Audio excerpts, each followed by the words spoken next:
مذاکرات کو سنجیدگی سے لیں، ورنہ ہوگا کیا؟ ہمیں تو اپوزیشن کو تو پہلے ہی قبر میں حکومت نے ڈالا ہوا ہے، تو یہ میس گریو جو بنے گا یہ کھودا جا رہا ہے اپوزیشن کے لیے بھی، میڈیا کے لیے بھی، اور فارم 47 کی انسٹالڈ حکومت کے لیے بھی، یہ بھی ہمارے ساتھ پھینکے جائیں گے۔ پی ٹی آئی کو ٹارگٹ کیا جا رہا تھا، وزیر اعظم عمران خان صاحب کو ٹارگٹ کیا جا رہا تھا، سبارڈینیٹ جوڈیشری کو کمپیل کیا جا رہا تھا کہ غلط فیصلے کرے، اور آپ نے دیکھ لیا القادر ٹرسٹ کا فیصلہ ایک گلیئرنگ ایگزامپل ہے۔ خواتین و حضرات، اس وقت پاکستان میں جو کالے قوانین پاس ہو رہے ہیں، ڈیجیٹل نیشن بل جو ایکٹ ابھی بن گئے، نمبر 2 پیکا ایکٹ، یہ 2 قوانین جو کل پاس ہوئے ہیں ان کی ہم نے اسٹینڈنگ کمیٹیز میں شدید مخالفت کی، کل یہاں پہ پریس کانفرنس بھی کی، پرسوں بھی کی، ڈسینٹنگ نوٹ ڈالا۔ اسپیکر آفس نے، اسٹینڈنگ کمیٹی امین الحق کے دفتر نے ہمارے ڈسینٹنگ نوٹ کو کنسیڈر ہی نہیں کیا، جو کہ خود ایک جرم ہے اور ان کو جواب دینا پڑے گا۔ اس سے آگے آتے ہیں، یہ قوانین ویپنائز ہو رہے ہیں، ان کو ہتھیار کے طور پہ استعمال کیا جائے گا،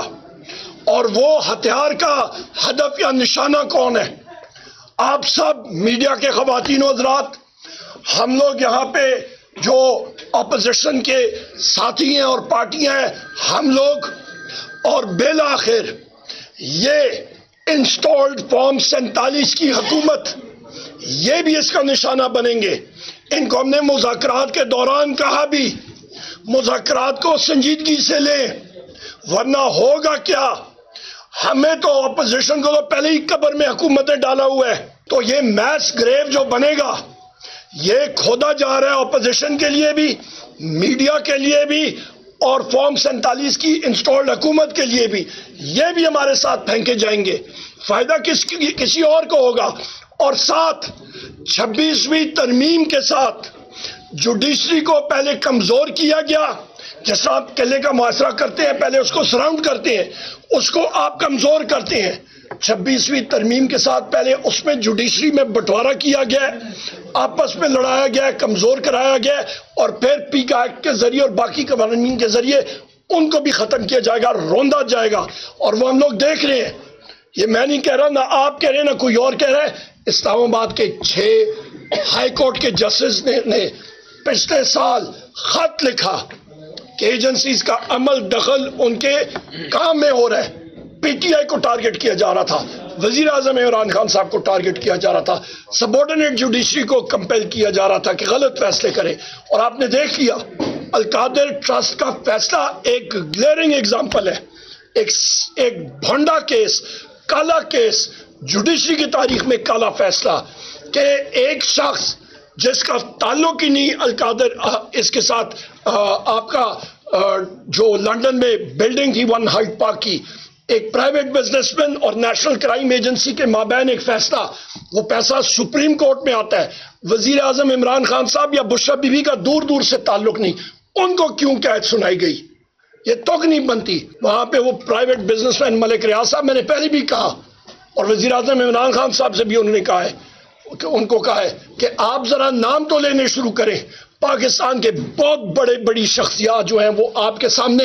میں نے پہلے کہا تھا کہ ایکس رے نہیں، ان کی کیٹ اسکین نہیں، ان کی ایم آر آئی آپ کے سامنے آ جائے گی، پتہ لگ جائے گا۔ سو لہٰذا ہوش کے ناخن لینے چاہیے۔ معیشت آپ کی ڈوب چکی ہے،